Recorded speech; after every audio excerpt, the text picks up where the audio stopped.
Philippines లో MBBS చదవాలనుకుంటున్నారా? ఫ్రీగా వెళ్లి చూసి నచ్చితేనే ఎంబీబీఎస్ అడ్మిషన్ తీసుకోండి. 2020-22 మధ్య ప్రపంచాన్ని భారీగా వణికించినటువంటి వైరస్ కరోనా. ఆ మాట వింటేనే భయపడిపోయేటువంటి పరిస్థితి. కొన్ని వేల మంది, అనఫీషియల్గా లక్షల మంది ప్రాణాలను బలిగొన్నటువంటి వైరస్. ఈ మధ్యకాలంలో మళ్ళీ మనం వినలేదు. కానీ గత 2 వారాలుగా ఏపీలో కడపలో ఏకంగా 8 పాజిటివ్ కేసులు, గుంటూరులో 2 కేసులు, కాకినాడ, విశాఖల్లో ఒక్కో కేసు చొప్పున నమోదయ్యాయి. 4 మరణించారు కూడా ఈ కోవిడ్ వైరస్తో. సో మరోసారి కోవిడ్ వైరస్ విజృంభిస్తోందా? ఎలాంటి జాగ్రత్తలు తీసుకోవాలి? అసలు ఎందుకు వస్తోంది మళ్ళీ వైరస్?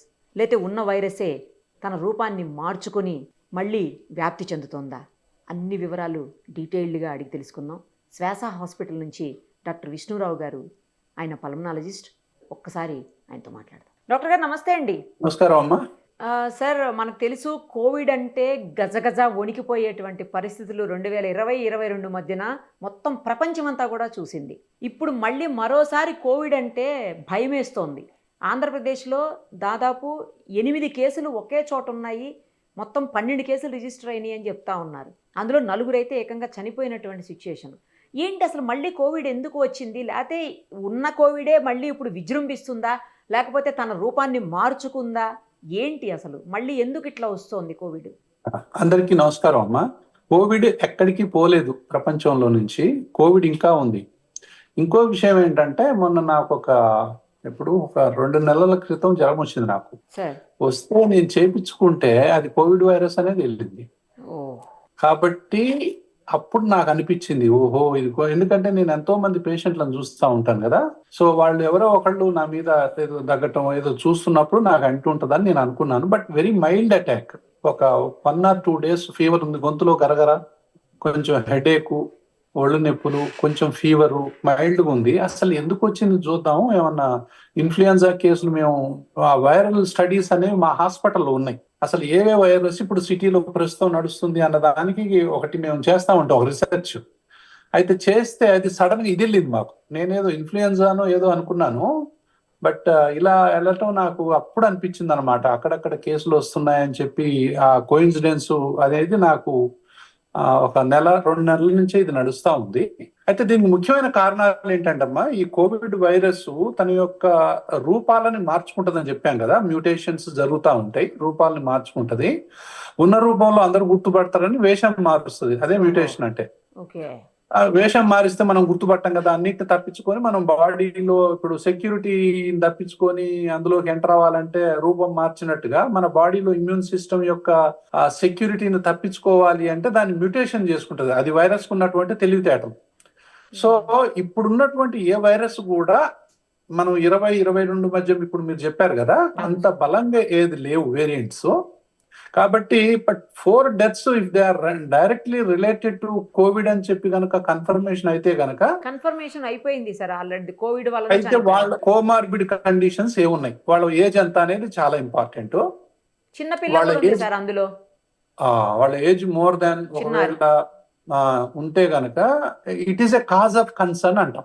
అంటే ఇప్పుడు మళ్ళీ మనం ఏంటి, కోవిడ్ అనగానే ఇప్పుడు భయం కాదు, కానీ కోవిడ్ అన్నా వైరల్ డిసీజెస్ అన్నా మనం భయపడొద్దు, అవేర్నెస్ రావాలంట. నేను ఏదైనా సరే ఇప్పుడు మీరు ప్రజల యొక్క దీనికోసం మీరు ఈ కార్యక్రమాలు చేస్తున్నారు కదా, దీనివల్ల అవేర్నెస్ రావాలి తప్ప భయపెట్టడం కాదు సార్. అవేర్నెస్ అనేది చాలా ఇంపార్టెంట్. అంటే మరోసారి మళ్ళీ మాస్క్లు వేసుకోవటం, హ్యాండ్ వాష్ చేసుకోవటం, పలు జాగ్రత్తలు పాటించడం, బయటికి పబ్లిక్లోకి వెళ్లకుండా ఉండటం, అవసరమైతే తప్పించి మాబులోకి వెళ్లకుండా ఉండటం, ఇలాంటివి చెయ్యాలి. ఆ జాగ్రత్తలు మీరు చెబితే బాగుంటుందన్న ఉద్దేశంతో చేయటమే కానీ భయపెట్టేసడం అయితే 100% కాదు సార్. అట్లా కాదు. అంటే మన అందరి ఉద్దేశం కూడా, ప్రేక్షకులు నేను చెప్తున్నా మీకని కాదు, జనరల్ గా దీని ఉద్దేశం అవేర్నెస్ తప్ప భయపెట్టడం కాదు అంటున్నా. మీరైనా నేనైనా ఇంకెవరైనా సరే.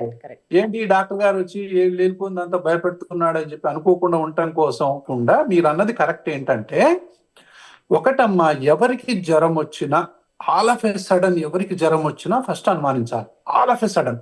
ఓకే, ఈ రోజు నిన్నటి దాకా నేను బానే ఉన్నా, సడన్ గా నాకు తలనొప్పి వచ్చింది, గొంతులో గరగరంటుంది, నాకు ఒళ్ళంతా నొప్పులు ఉంది, ఏంటి నాకు ఒక్కటే రోజులో ఇంత మార్పు ఏంటి నాకు అని మీ గనక సడన్ గా అనిపిస్తే మీరు చేయాల్సినటువంటి విషయాలు, ఒకటి బయటికి వెళ్లకుండా ఉండడం, యా సార్, ఐసోలేట్ రెండు అయిపోవటం. ఐసోలేట్ అయిపోవటం, మాస్క్ పెట్టుకోవటం మీరు చెప్పారు కదా, అది అవును సార్. చాలా ఇంపార్టెంట్. అది ఎవరు చెప్పినా కూడా అదే. తర్వాత వీళ్ళు బయటికి పోయేటప్పుడు కంపల్సరిగా మాస్క్ పెట్టుకోవాలి. అది ఒక విధంగా నేను ఏమంటానంటే ఇట్ ఈస్ సోషల్ రెస్పాన్సిబిలిటీ. ఇప్పుడు మీరు ఖచ్చితంగా మాస్క్ లేకపోతే ఖచ్చితంగా వేరే వాళ్ళకి అంటుకునేటటువంటి అవకాశాలు అయితే ఉంటాయి. ఇదొకటి. తర్వాత ఇమ్యూన్ సిస్టమ్ అనేది, ఆ రెసిస్టెన్స్ పవర్ అనేది, వ్యాక్సిన్లు అందరం వేసుకున్నాం, న్యాచురల్ ఇన్ఫెక్షన్ తో పాటు మనకి ఇమ్యూనిటీ వచ్చింది, అదంతా అంటే వేనింగ్ అంటాం కదా, వీనింగ్ అయిపోతా ఉంది, అంటే తగ్గిపోతా ఉంది. కాబట్టి ఈ దశలో మళ్ళా పెరుగుతుంది. అంటే కోవిడ్ వ్యాక్సిన్స్ వేసుకోవాల్సిన అవసరం ఒకటి ఉంది. ఆల్రెడీ కోవిడ్ రానివ్వండి, ఇంకే వైరస్ అన్నా రానివ్వండి, ఆల్రెడీ ఉన్నటువంటి వ్యాక్సిన్లు, ఏది ఇన్ఫ్లుయెన్జా వ్యాక్సిన్లు ఏదైతే ఉన్నాయో అవి కంపల్సరీ వేసుకోవాలి. వేసుకోకపోయినా పర్లేదు కానీ ఇన్ఫ్లుయెన్జా వేసుకుంటే ఏమవుద్దంటే, ఇది వచ్చిన తర్వాత కొన్ని ఇన్ఫెక్షన్లకు ఇన్వైట్ చేస్తుంది, సెకండరీ ఇన్ఫెక్షన్స్ ఉంటాయి. ఈ ఇన్ఫ్లుయెన్జా, ఎందుకంటే నా అనుభవంలో నేను చెప్తున్నా, నేను కొన్ని వేల మందికి ఇన్ఫ్లుయెన్జా వ్యాక్సిన్స్ వేసాను, లక్షల మందికి అనొచ్చు. వాళ్ళు నా సర్వేలో నాకు తేలింది ఏంటంటే, నా పేషెంట్లు వచ్చి చెప్తారు, సార్ మా ఇంట్లో అందరికి వచ్చింది, నాకు మాత్రం రాలేదు సార్ అంటారు. ఇట్లా కనీసం కొన్ని వందల మంది చెప్పారు. సో దాన్ని బట్టి నేనేం చెప్తున్నానంటే, ఇన్ఫ్లుయెన్జా వ్యాక్సిన్ వేయించుకోండి. న్యూమోకోకల్ ఎవరైనా వేసుకోవచ్చు, 6 నెలల పిల్లల నుంచి ఏ వయసు వాళ్ళైనా వేసుకోవచ్చు. నెంబర్ 1. ఎవరికైతే బీపీలు, షుగర్లు, గుండె జబ్బులు, క్యాన్సర్లు ఉంటే వీళ్ళు కంపల్సరీగా ఎంచుకోవాలా, అంటే కోవిడ్ ఉన్నా లేకున్నా ఇది ఎంచుకోవాలా. ఇంకొకటి న్యూమోకోకల్ వ్యాక్సిన్ అంటాం, ఇది జీవితాంతం పనిచేస్తుంది ఒకసారి ఎంచుకుంటే. వీటి ఉద్దేశం ఏంటి, ఏ వైరస్ అయినా కూడా మన బాడీలోకి ఎంటర్ అయిన తర్వాత అది చేసే పని ఏంటంటే, ఇమ్యూన్ సిస్టమ్ దెబ్బతీసిన తర్వాత సెకండరీ బ్యాక్టీరియల్ ఇన్ఫెక్షన్ అని వస్తుంది మనకు. అంటే ఇది పోయి గ్రౌండ్ ఫామ్ చేస్తుంది, గ్రౌండ్ ఫామ్ చేసి బ్యాక్టీరియాలని ఇన్వైట్ చేస్తుంది. ఇంకా మీరు రండి, మీరు చూసుకోండి మిగతా కార్యక్రమాన్ని. అది న్యూమోనియాకు దారితీసి ఫ్యాటల్ కండిషన్స్ కు దారితీస్తుంది. ఈ కేసులే మనకు ఇంటెన్సివ్ కేర్ లో అడ్మిట్ అయ్యేటటువంటి అవకాశాలు ఉంటాయి. కాబట్టి అక్కడక్కడ, నాట్ ఓన్లీ ఈ Telugu states, all over India కూడా, పార్ట్స్ ఆఫ్ ఇండియాలో ఈ కేసులు బయటపడతా ఉన్నాయి. దాన్ని బట్టి ఏంటంటే, కరోనా అంటే కోవిడ్ వైరస్ అనేది మానవాడి నుంచి బయటికి ఇంకా పోలేదు, అక్కడక్కడ పాకెట్స్ రూపంలో బయటపడుతూనే ఉంది. ఇది మన ఇమ్యూన్ సిస్టమ్ని ఆధారం చేసుకొని ఒకటి. తర్వాత దాని యొక్క వేరియంట్స్ మారుతా ఉంటాయి. అంటే డేంజరస్ వేరియంట్స్ కనుక వచ్చినట్లయితే మనకు పరిస్థితి వేరే ఉంటుంది. కాబట్టి డేంజరస్ వేరియంట్స్ అనేది ఇంకా, అంటే ఇప్పుడు దాన్ని బట్టి, అంటే మరణాలు సంభవించినాయి కాబట్టి మనకి ఇది వేచి చూడాల్సిన అవసరం లేదు. ఎందుకంటే 9 చనిపోవటం అనేది కొంచెం సీరియస్ విషయమే. అది 9 చనిపోవటం అనేది సీరియస్ విషయం. ఇది మళ్ళీ స్టార్ట్ చేసుకోవాలి. మరి ఇది ఎప్పుడు ఓన్లీ బిగినింగ్ అనుకోండి. ప్రజలకు ఖచ్చితంగా మనం ఈ ఇన్ఫర్మేషన్ చెప్పాల్సినటువంటి అవసరం అయితే గ్యారంటీ ఉంటది. కాబట్టి వాళ్ళు మాస్కులు పెట్టుకోవటం కానీ, మళ్ళీ శుభ్రంగా చేతులు కడుక్కోవటం కానివ్వండి, అలా అని చెప్పి అతిగా రకరకాలైనవి ఏదో స్టీమ్లు పట్టుకొని గొంతులు పాటు చేసుకోవటాలు అలాంటివి ఏం చేయొద్దు. గోరువెచ్చటి నీళ్ళల్లో సాల్ట్ వేసి గార్గులు చేసుకోవటాలు, దాని తర్వాత చక్కగా ఇమ్యూన్ సిస్టమ్ ని మంచి ఆహారం ద్వారా కాపాడుకోవటం, శుభ్రత పాటించడం, హైజీన్ అంటాం కదా, కోవిడ్ అప్రోప్రియేట్ బిహేవియర్ అంటాం. కోవిడ్ అప్రోప్రియేట్ బిహేవియర్ అంటే ఏంటి, మనం మాస్క్ పెట్టుకోవటం, ఎదుటోళ్ళు మాస్కులు పెట్టుకోవటం, దాని తర్వాత హాస్పిటల్లో కొంచెం జాగ్రత్తగా ఉండటం. ఇప్పుడు మేము కూడా ఇన్స్ట్రక్షన్స్ ఇవ్వాలి. ఇప్పుడు ఎలాగో కొంతమందికి అయితే మాస్కులు అలవాటైపోయినాయి. ఇప్పుడు కొంతమంది మాస్కులు లేని అసలు హాస్పిటల్లో కనపడట్లా. ఆ మాస్కులు ఇంకా అలాగే, కొంతమంది అసలు మామూలు పీపుల్ కూడా మాస్క్ అలవాటైపోయింది లైఫ్ లో. ఒకప్పుడు మాస్క్ అంటే తెలవని వాళ్ళకి ఇప్పుడు మాస్కులు అనగానే మనకు పెద్ద సమస్య ఏం కాదు, హ్యాపీగా పెట్టేసుకుంటారు.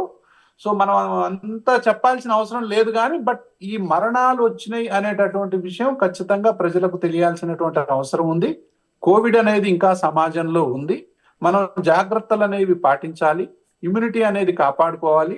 మనకు ఆల్రెడీ అందుబాటులో ఉన్నటువంటి వ్యాక్సిన్స్ మనం తీసుకున్నట్లయితే దీని గురించి అంతగా భయపడాల్సిన అవసరం అయితే ఇప్పటికి లేదు. ఏదైనా డేటాని బట్టి, ఎవరైనా చెప్పేది డేటా బట్టి, ఇప్పుడు మీరైనా నేనైనా అందుతున్నటువంటి డేటాని బట్టి భయపడాలా, భయపడొద్దా, జాగ్రత్తలు ఏ స్థాయిలో తీసుకోవాలి, ప్రభుత్వం కానీ, వ్యక్తులు కానీ, కుటుంబాలు కానీ, హాస్పిటల్స్ కానీ ఏ స్థాయిలో జాగ్రత్తలు తీసుకోవాలి అనేది ఇన్ఫర్మేషన్ ని బట్టి, డేటా బట్టి ఉంటది ఎవరికైనా. సో ఆ డేటా వస్తున్న కొద్దీ ఇప్పుడు నేను భయపడాల్సిన అవసరం లేదు అంటున్నా, రేపు సడన్ గా వేవ్ వస్తే ఇదే మాట అనలేం కదా. అవును అవును సార్. మనం జాగ్రత్తగా ఉండాలి ఖచ్చితంగా అని చెప్పగలం. దట్టు కాబట్టి ఇంకోటి ఏంటంటే సార్, అఫీషియల్ గా వచ్చిన లెక్క ఇది 12 అని, అనఫీషియల్ గా ఇంకా హాస్పిటల్ వరకు టెస్ట్ చేయించుకోకుండా ఉండేవాళ్ళు. ఇప్పుడు చూడండి, ఇప్పుడు అసలు నాకు తెలియదు అంటే ఇది ఇంత ఇదిగా ఉంటుంది అని చెప్పి నేను చూసిన తర్వాత నేను షాక్ అయిపోయాను. అసలు ఇదేమన్నా తప్పు రిపోర్టా, లేకపోతే ఇదేమన్నా నాకే వచ్చిందా, మీ దగ్గర లేకపోతే డౌట్ వచ్చిందా సార్? నాకే డౌట్ వచ్చింది. అసలు ఏంటి కోవిడ్ వైరస్ రావడం ఏంటి, ఇదేంటి ఇంకా పోలేదా ఇది అని చెప్పి నాకే ఆశ్చర్యం అయిందంటే మీరు ఆలోచన చేసుకోండి. అదే కదా. కాబట్టి విత్ ఇన్ 2 days లో అది తగ్గిపోవటం అనేది కూడా జరిగింది. కాబట్టి ఉంది కోవిడ్ వైరస్ అనేది మన యొక్క సమాజంలో ఇంకా కొనసాగుతూనే ఉంది. మరి కోవిడ్ కు సంబంధించినటువంటి వ్యాక్సిన్లు మళ్ళీ వేసుకోవాలా వద్దా అనేది డేటాని బట్టి ఆధారపడి ఉంటది. ఈ లోపల మనకు అందుబాటులో ఉన్న వ్యాక్సిన్లు వేసుకోవటం మంచిదని చెప్పి నేను అనుకుంటున్నాను. Right sir, thank you sir, మంచి ఇన్ఫర్మేషన్ ఇచ్చినందుకు thank you so much. Thank you.